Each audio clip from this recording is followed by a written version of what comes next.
It's Sunday evening, June 29th, 1986, in Lindenfels, West Germany, a historic hilltop town known for its narrow streets, medieval buildings, and lush, green scenery. The streets are hushed because most people are glued to their televisions. Germany's national soccer team is playing Argentina in the World Cup final that night. For many Germans, it's the event of the year, a reason to gather around TV sets with friends and family. But 15-year-old Jutta Hoffmann isn't interested in the big game. Instead of watching soccer, Jutta spends the afternoon at the local Freibad, an outdoor swimming pool, with her friends. She's an outgoing, athletic girl, a member of the judo club and a regular at the pool on summer days. Jutta loves swimming, and on this hot day she's been laughing and splashing around, unwinding with her peers. As the afternoon wears on, talk among her friends turns to plans for the evening. Unsurprisingly, they're all excited to watch the World Cup final. Jutta, however, couldn't care less about soccer and decides to call it a day and walk home. She would never make it there.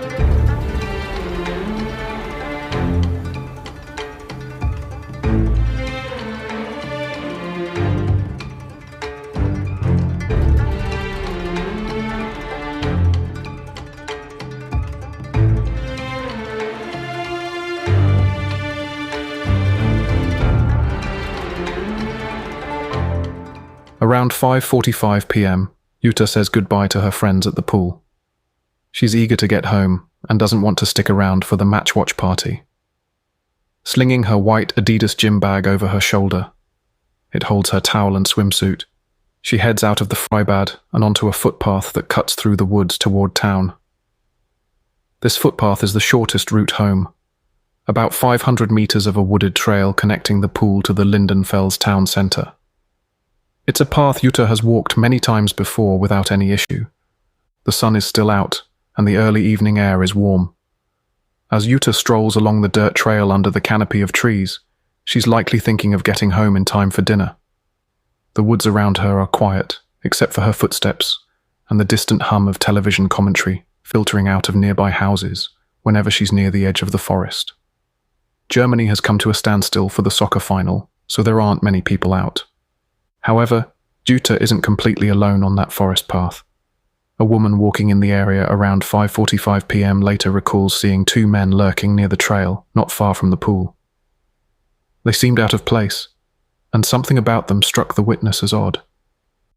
She couldn't pinpoint why at the time, just a gut feeling. Perhaps they were watching people pass by, or they might have been following at a distance. The witness continues on her way, not realizing the significance of what she saw. As the clock ticks past 6 p.m., another passerby on the same path notices something on the ground. It's a single white sneaker, a woman's shoe, lying off to the side of the trail. A few steps further, the passerby spots a woven straw mat near the bushes. These items seem oddly out of place in the middle of a woodland shortcut. The shoe and the mat will later be identified as Jutta's, likely dropped during a struggle. As darkness falls and the cheers and groans of the soccer match echo through the town, Jutta's parents begin to worry. It's not like their daughter to miss her curfew or fail to call if plans change. By the time West Germany loses the game, a disappointment for the nation's fans, the Hoffmanns are living a much more personal nightmare. Their daughter still hasn't come home.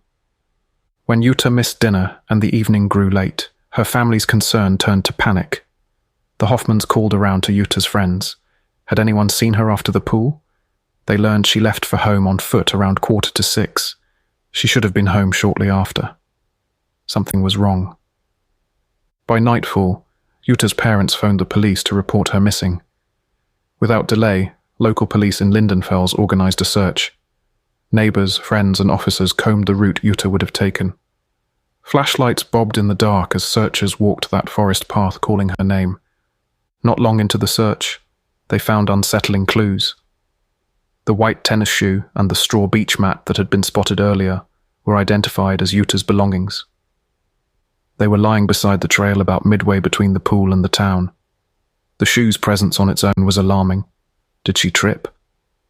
Did someone grab her so suddenly that she lost a shoe? And what about the mat? Jutta would have carried that rolled up with her towel. Why was it discarded? Finding those personal items sent a chill through the search party. It looked like Jutta might have been snatched off the path. Perhaps she was forced into a vehicle or dragged deeper into the woods.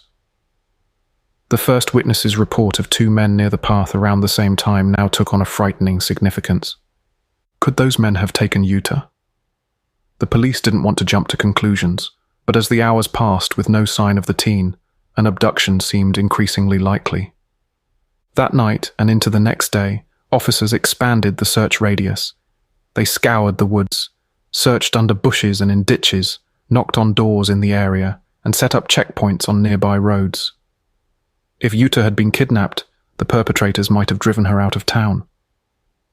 Every passing car and stranger in the region fell under scrutiny. In those first frantic days, however, no trace of Jutta was found beyond the items on the path. There was no ransom call, no witness who saw a car, nothing except those abandoned belongings and vague sightings of unknown men.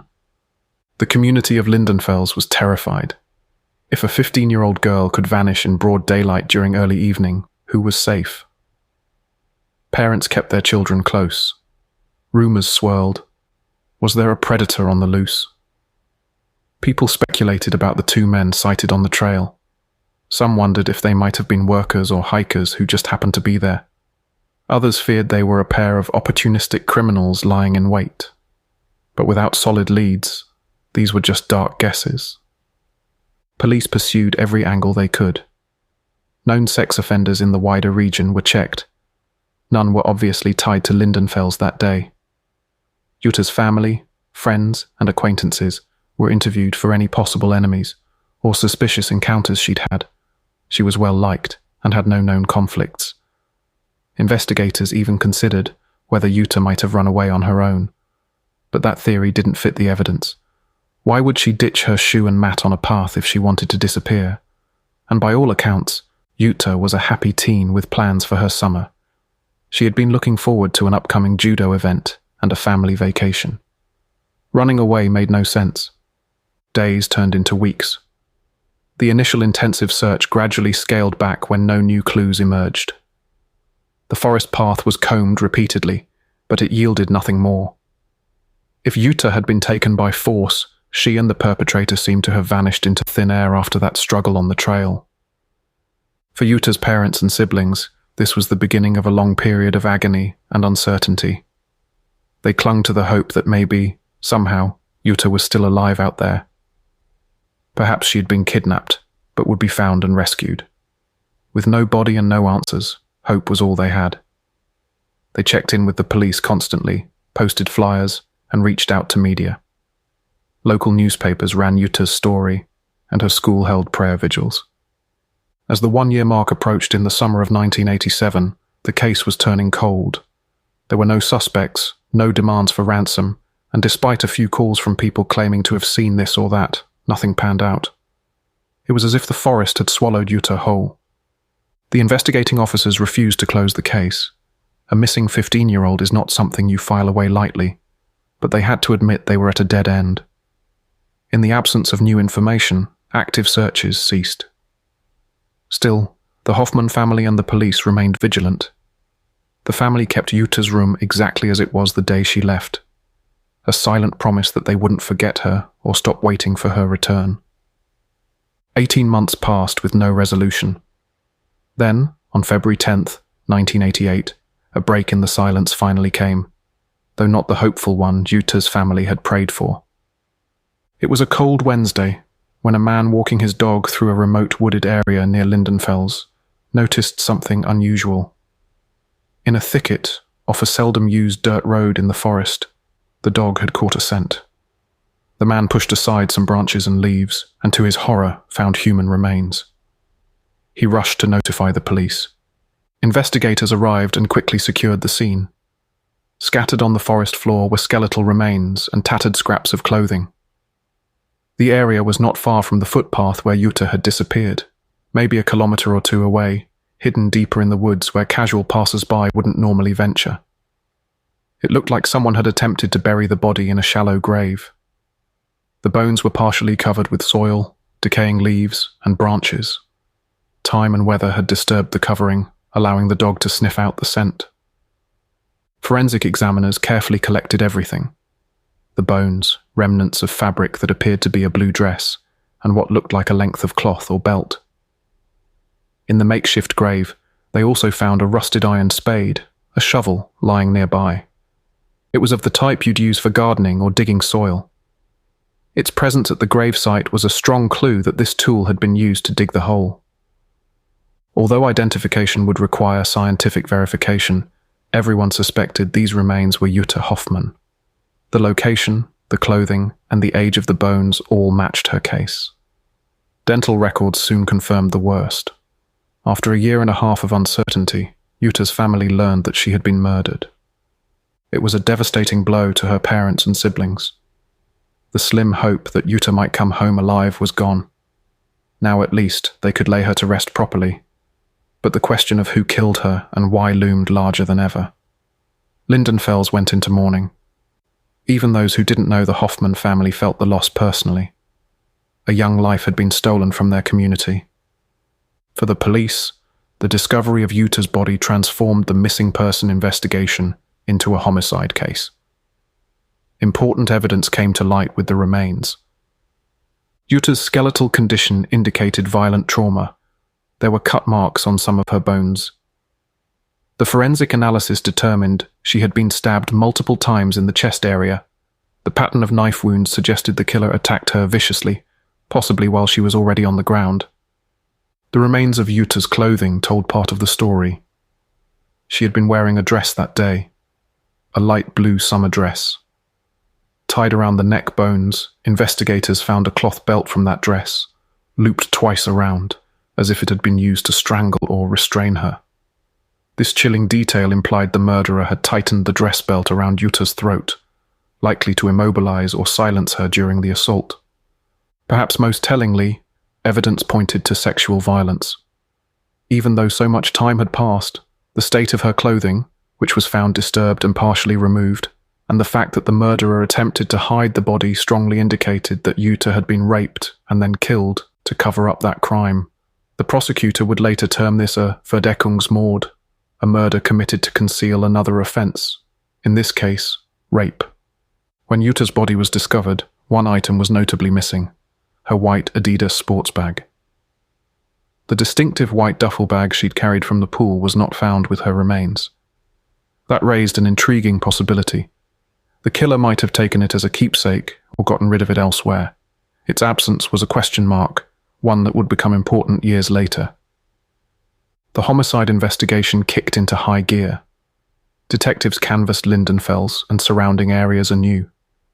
Perhaps now people would recall something useful, knowing it was indeed a murder. Old leads were revisited. The woman who saw two men on the trail back in 1986 was interviewed again. She could only describe them in the vaguest terms. They were maybe in their 20s, one possibly with dark hair, nothing concrete enough to identify a specific person. Other locals were asked if they had seen anyone carrying a shovel or digging in the woods around the time Jutta vanished, but no clear memories surfaced. Police also tried to trace the spade found at the grave. It was an old generic shovel, no unique marks or serial numbers. It could have come from anyone's shed or a public tool stash. They checked if any nearby gardeners or farmers reported a missing spade around 1986, but that was a dead end. The shovel, unfortunately, did not point to a particular suspect in 1988. And remember, this was before modern DNA forensics. At the time, the best they could do was see if there were any bits of hair, fibers, or fingerprints on it. The spade had been out in the elements for 2 winters, so if the killer's prints were ever on it, they were long gone. One avenue the investigators pursued was checking records of violent offenders in the region. They pulled files on known rapists or attackers who had been active in the mid-1980s around Hesse. Perhaps a similar case had occurred elsewhere, but nothing obvious jumped out. Lindenfels wasn't known for high crime, and no similar murders of teenage girls had been reported in neighboring towns around that time. The case of Jutta Hoffmann's murder remained perplexing. It looked like a one-off crime, a horrendous act that didn't repeat, at least not in a way that was recognized. Was it a random drifter who attacked her? Or someone local who managed to hide in plain sight afterwards? Both possibilities were considered.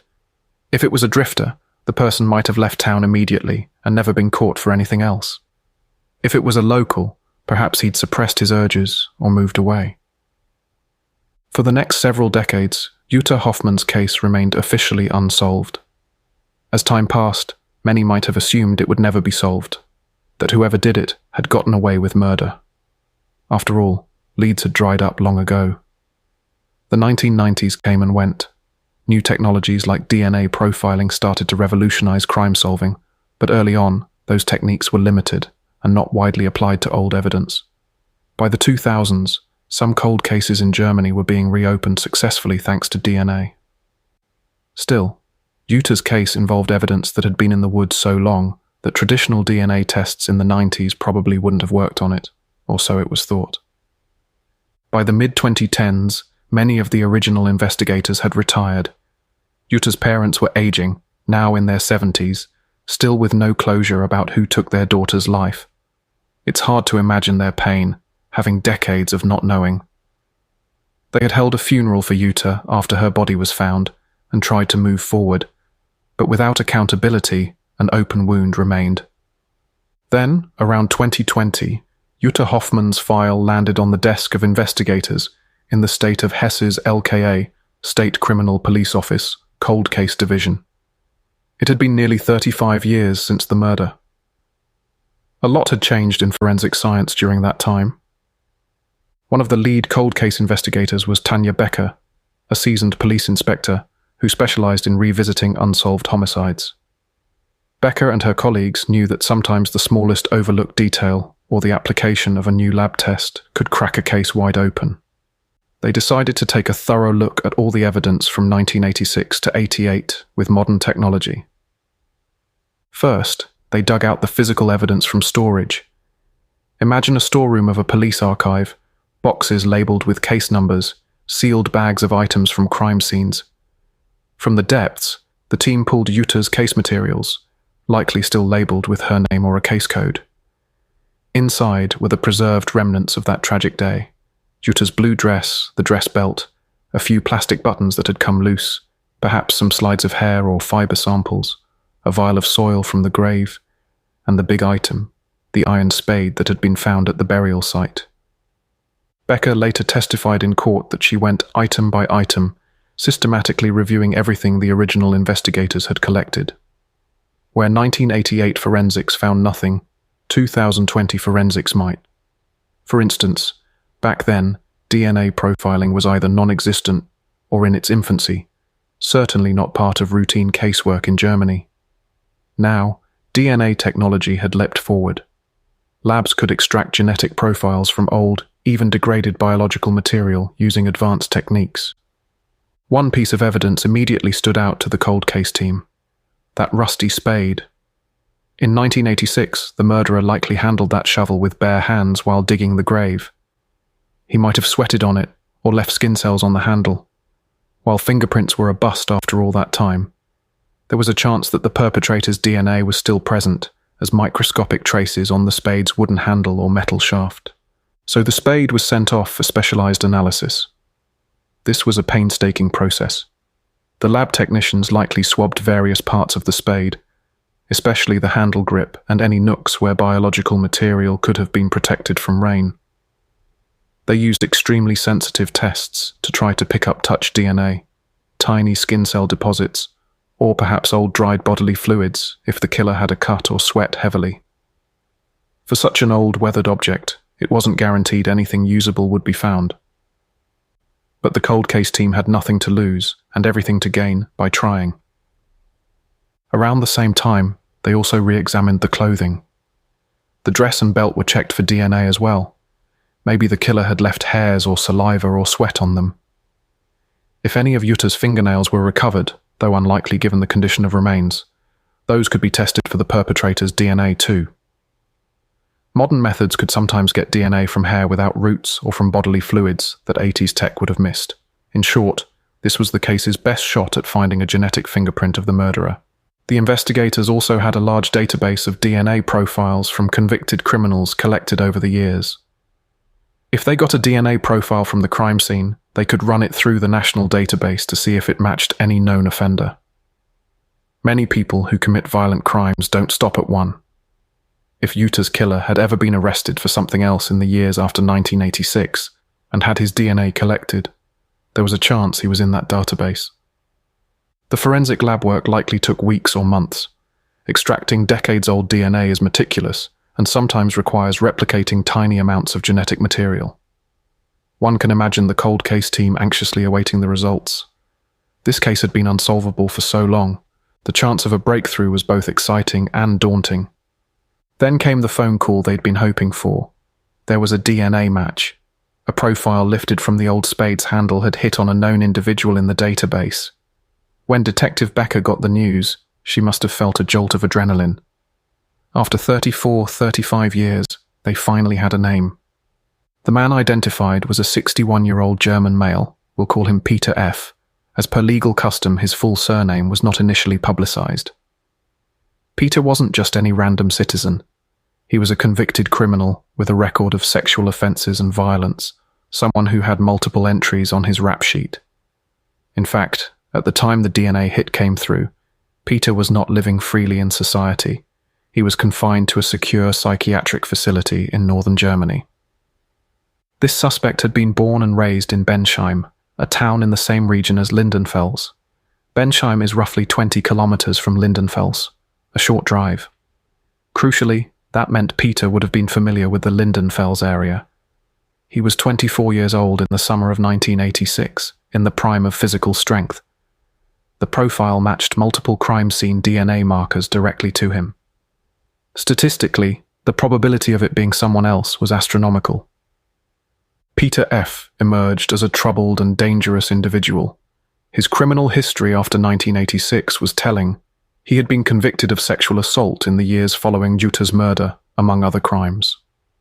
In fact, not long after 1986, he struck again, though perhaps not murder, and was caught for those subsequent crimes. By 2012, a court in Kiel, North Germany, had found Peter guilty of attempted rape and causing grievous bodily harm. Instead of a typical prison sentence, he was deemed to have some mental disorder and was sent to a psychiatric lockup for treatment and containment. This explains why by 2020, he was in a psychiatric institution. He'd been there for years as a detainee considered dangerous and not fully sane. In other words, Peter F. was a serial sexual predator, and his violent tendencies were severe enough that authorities had eventually taken him off the streets.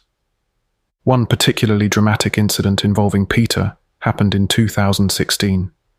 By that time, he was living on a farm in northern Germany, likely as part of a controlled release or work program from the psychiatric system. When officials tried to enforce some regulations on his farm regarding his cows' veterinary checks, Peter lost control. In a fit of rage, he used his tractor as a weapon, ramming and demolishing several police cars and vehicles that had come onto his property. It took a significant police effort, including gunshots to stop the tractor, to subdue him. This made regional news. A farmer going on a rampage with a tractor is quite an event. The court held a hearing for dangerous offenders and decided Peter needed to remain confined for public safety. These details weren't known in 1986, of course, but in retrospect, they paint a portrait of a man with extreme violent tendencies and no regard for the law or others' lives. It also indicated that if he was indeed Jutta's killer, he hadn't just committed one youthful folly. He continued to harm others and escalate in different ways.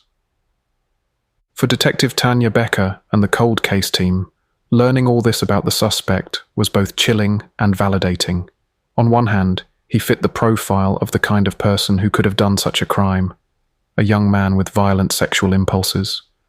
On the other hand, knowing he had been active and dangerous for years made it all the more urgent to solidify the case against him. The good news was he was already locked up, so there was no risk of him fleeing or hurting someone in the present. But to convict him of Jutta's murder, they would need to build an airtight case, especially given the passage of time. The investigators decided to use an innovative approach to strengthen their case.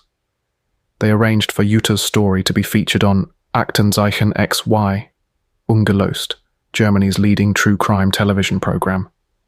But this wasn't just about generating new leads from the public. The team had a more strategic goal in mind. Working with undercover officers, they arranged for Peter to watch the broadcast in a controlled setting. The plan was to observe his reactions and listen for any comments that might reveal insider knowledge of the crime. During the program, which detailed Jutta's disappearance and the evidence found over the decades, Peter's behavior became noticeably nervous. More importantly, in conversation with undercover officers nearby, he made several remarks about specific details of the crime that had never been made public, things only the killer would know. These incriminating statements, combined with the DNA match and other evidence, gave investigators what they needed. With the DNA match, the witness recollections, and now Peter's own words caught by undercover officers, the cold case team and prosecutors felt they had a strong case. Nearly 37 years after Jutta's life was taken, they were finally ready to move on the suspect. Shortly after the TV sting on March 30th, 2023, authorities made their move. They obtained a warrant, and Peter F. was formally arrested and charged with the murder of Jutta Hoffmann. In practical terms, this meant transferring him from psychiatric hold to regular pre-trial detention under murder charges. But since he was already in custody, there was no dramatic chase or handcuff scene on the street. However, for Jutta's family, the news was momentous. After nearly 4 decades of not knowing who killed their daughter, police told them they had a suspect, and it was someone with a track record of heinous acts. The arrest made headlines in regional media. One newspaper exclaimed the catch with a headline equivalent to "Suspected Murderer of Jutta Hoffmann Caught." People in Lindenfels and Bensheim were stunned. Many had probably forgotten about the case over the years, or assumed it would never be solved. Now, out of the blue, a man was being accused of the crime everyone thought was buried in the past. For the Hoffmann family, this development brought a complicated mix of emotions. There was relief, finally a name and a face to the monster that haunted their nightmares. But there was also the resurgence of pain as the arrest reopened all the old wounds. And ahead lay the challenge of a trial, where they would have to sit in the same room as the man who brutally took Jutta from them. Peter, now in his early 60s, was reportedly unfazed by the charges, at least outwardly. When questioned by police and during preliminary hearings, he maintained his silence. He neither confessed nor made statements, which is his legal right. This stoicism or indifference, no apology, no denial even, must have been maddening for the family. Yet it was in line with his history. He'd never shown remorse for his other crimes either. In Germany, serious crimes like murder are tried not by jury, but by a panel of judges, usually professional judges plus lay judges. Peter's case was set to be heard at the Darmstadt Landgericht, District Court in Hesse, not far from the crime location.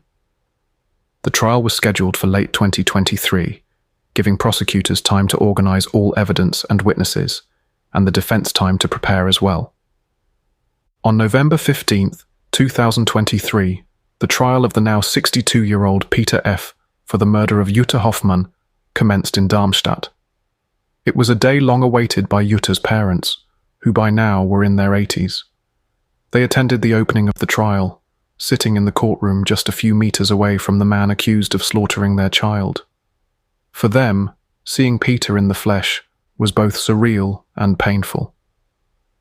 This was the first time they had ever laid eyes on him. Back in 1986, he was nobody to them, just a nameless predator. Now he had a face, one that reportedly showed little emotion. Peter was brought into court under heavy security. Given his past outburst with the tractor, they weren't taking chances. He tried to hide his face from the press cameras by pulling a hood over his head as he was led in. But in the closed courtroom, everyone could see him clearly. He sat as the indictment was read.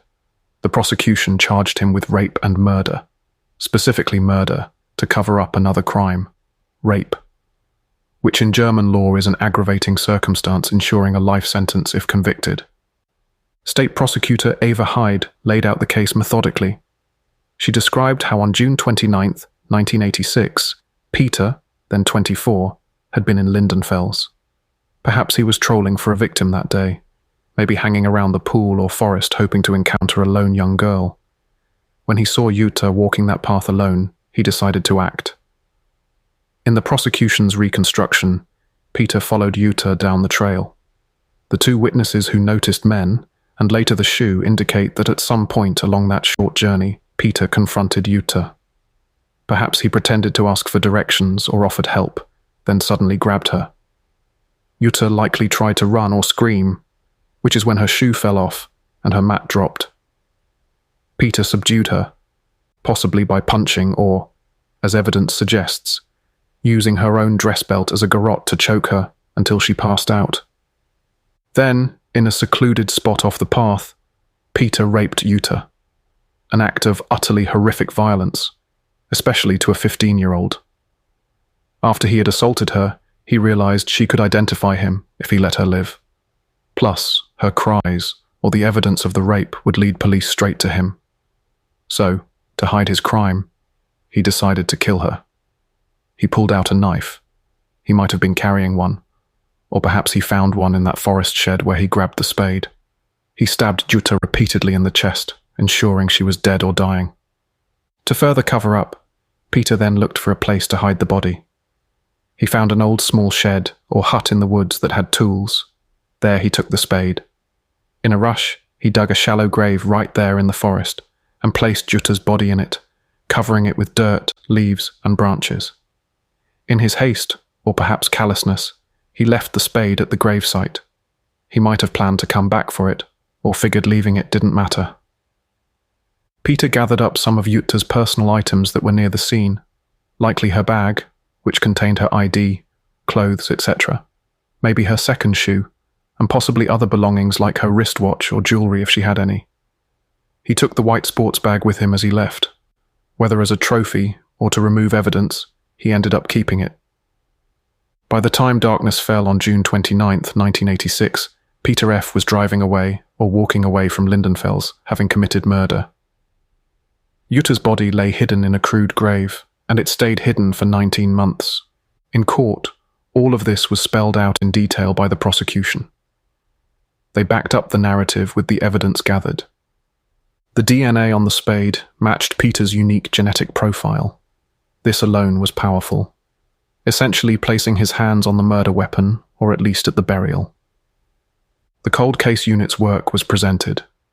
The retesting of evidence with new technology, the crime lab's success in finding that DNA match, and the fact that it precisely hit on Peter, who had a history of similar crimes. Investigator Tanya Becker took the stand, describing how she reopened the case. She recounted going through that archived evidence and what condition it was in. She specifically mentioned retrieving the blue dress, belt, button, spade, etc. from storage. She also testified about the significance of the spade and how DNA from it led to Peter. The defense struggled to counter this. The explanation of contamination was met with detailed explanations of the chain of custody and lab protocols. An interesting revelation about Jutta's sports bag was also presented. Witnesses testified that the distinctive bag was later seen with Peter.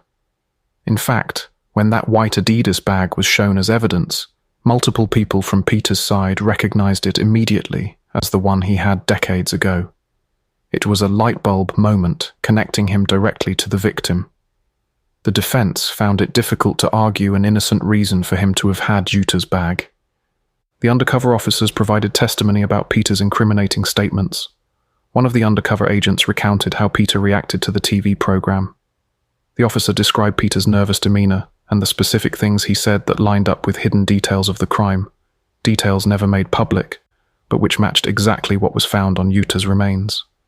Additionally, the prosecution called witnesses from 1986 who still remembered key details. The friend who was with Jutta at the pool that day described her departure. The people who found the shoe and mat testified about the time and location. A former acquaintance of Peter recalled that he showed up with scratches on his arms the day after, or was behaving oddly. These long-term memories gave context and credibility to the storyline of that day. All pieces interlocked. As the chief judge noted when delivering the verdict, one clue fit into the next, painting a cohesive picture. The defense's strategy mostly relied on casting doubt. They argued that the evidence was circumstantial. No one directly saw Peter attack Jutta. They floated alternative interpretations. Maybe the DNA was somehow transferred. Maybe the witnesses misremembered after so long. Maybe someone else gave Peter the bag unwittingly. They also pointed out that Peter himself never confessed. He maintained, even to acquaintances, that he wasn't involved. The defense even requested an acquittal, saying the indicators could be interpreted differently and weren't absolute. Peter's mental state also came up. The court had to determine if he was fully culpable back in 1986, or if any diminished capacity applied. Given that he ended up in psychiatric care for later crimes, the defense might have tried to argue he was insane or not in control at the time of Jutta's murder. However, an old psychiatric evaluation probably wasn't available for 1986. In any case, the prosecution's portrayal of the crime's methodical nature, he clearly knew exactly what he was doing, suggested he knew it was wrong. The fact he evaded capture for so long implies cunning, not incapacitation. Throughout the trial, Peter F. remained silent and showed no remorse. He never took the stand in his defense, a decision that left observers noting his cold demeanor. He offered not a single word of apology or regret to the Hoffmann family. He often sat with a stony expression, sometimes hiding behind a folder to avoid photographers. This cold demeanor did him no favors in the eyes of the judges. The trial lasted several weeks with multiple hearings. As it drew to a close in December 2023, Jutta's family sat through harrowing details of their daughter's final moments and endured being near the man accused of causing them such immense pain. They had waited 37 years for this moment of justice, and it all hinged on the judge's decision. On December 22, 2023, the verdict was announced. Peter F. was found guilty of the rape and murder of Jutta Hoffmann. The court sentenced him to life imprisonment, which in Germany is the maximum penalty and generally means at least 15 years before any parole consideration, often much longer for severe cases. Given the gravity of this case and Peter's evident dangerousness, it's likely he will never walk free again. The judges also ordered that he remain in a secure psychiatric facility, acknowledging his ongoing issues. But importantly, this was not a case of not guilty by insanity. It was a clear verdict of guilt. After the verdict, a representative for the Hoffmann family stated that there was never a second of doubt in the trial that Peter was the perpetrator.